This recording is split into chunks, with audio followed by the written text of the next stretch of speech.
Okay, part 2, friends. I promise I'm going to wrap this up. So next points to consider are pricing and offer strategies. So I don't know, just looking at your closet, I see that you do have a bundle discount. So good. I would recommend that you set a bundle discount. Yours is 10% off of 2 items or more, which perfect. Whatever you decide it is, it shall be. But the one recommendation that I would have, and I'm not sure if you've looked up comps for your items, I would increase your pricing. So look at the comps for your items and increase your pricing. Think about how clothing is priced in the regular store now, how it has increased. And if you are selling just items out of your own closet and you just want to get rid of them, that's fine too. But the reason I'm saying you should increase your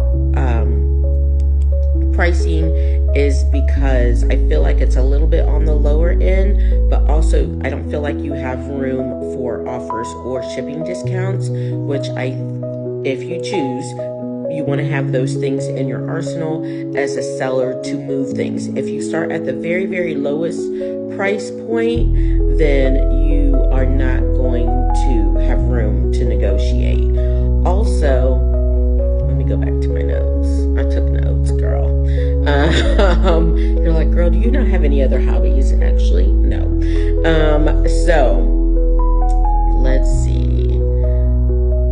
Yeah, you want to have, you do have a good mix of things, but I would look up comps. I did make a YT video about how to get the most out of your items, and it includes 3 ways to look up comps. That's over on my YT channel, so go check that out, because I think your stuff is just priced a little too low for you to, and oftentimes if things are priced too low, people think something's wrong with it, and the fact that you don't have a lot of photos for each of your items, it gives like a little sus. And I can tell by your photo, your bio photo, that you are not sus.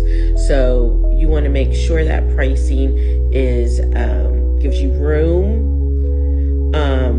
to make offers, but also reflects and negotiate, but also reflects the quality of the item. So we're going to end how we started, and that is with engagement. My number one thing when dealing with Poshmark is that you need to be active on the app. That's what the app demands. I've been on there for 7 years, and I know that when I am having my closet shared and responding quickly, I have more sales. So if you want daily sales, I would definitely be on there daily.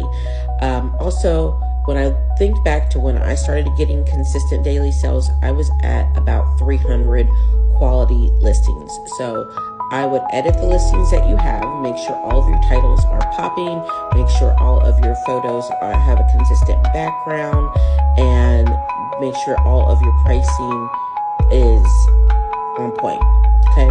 And if you want to keep your lower pricing, that's on you. That's, do you, girl. These are just my suggestions. I think you can make more money. But engage with the app, follow.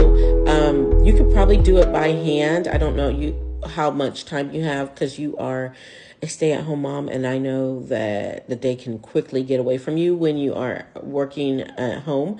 But if you have time, maybe on lunch, just share your closet real quick, like share it in the morning, share it at lunchtime, share it before you go to bed, and constantly be responding to offers. And then maybe when you get up over 300 listings, we can talk about an automatic, a bot for you. But right now, I think you could handle it on your own. But if you can't, go ahead and look at List Perfectly, Vendu, PoshmarkVA, one of those like sharing tools. But I will say, when I started using those, my sales went up dramatically, because they can consistently do it. And that was back when I was teaching full time. So we're going to list daily or relist daily. Remember, you cannot relist on Poshmark items that are less than 60 days old. So, and when you relist, like freshen them up with the titles, new pictures, you know, a better description. Make sure you're sharing your closet and you're returning shares, and that you are responding quickly to questions and sending offers to likers. Hopefully, I gave you some information for you to think about. I hope this was helpful, but not too much. If you would like for me, or watching this, and you would like for me to look at your Poshmark closet and do the same thing, I would be happy to do that. So drop your closet name in the comments and I'll go check it out. And let me know if it's okay to show your closet. I didn't want to do that this time because I didn't ask before I started recording. But hopefully these tips help all of my new reseller besties and my new PFFs. Make sure you give her closet a follow, and Three Queens Resell my closet a follow as well. And happy poshing, and make sure you like this video and share it out.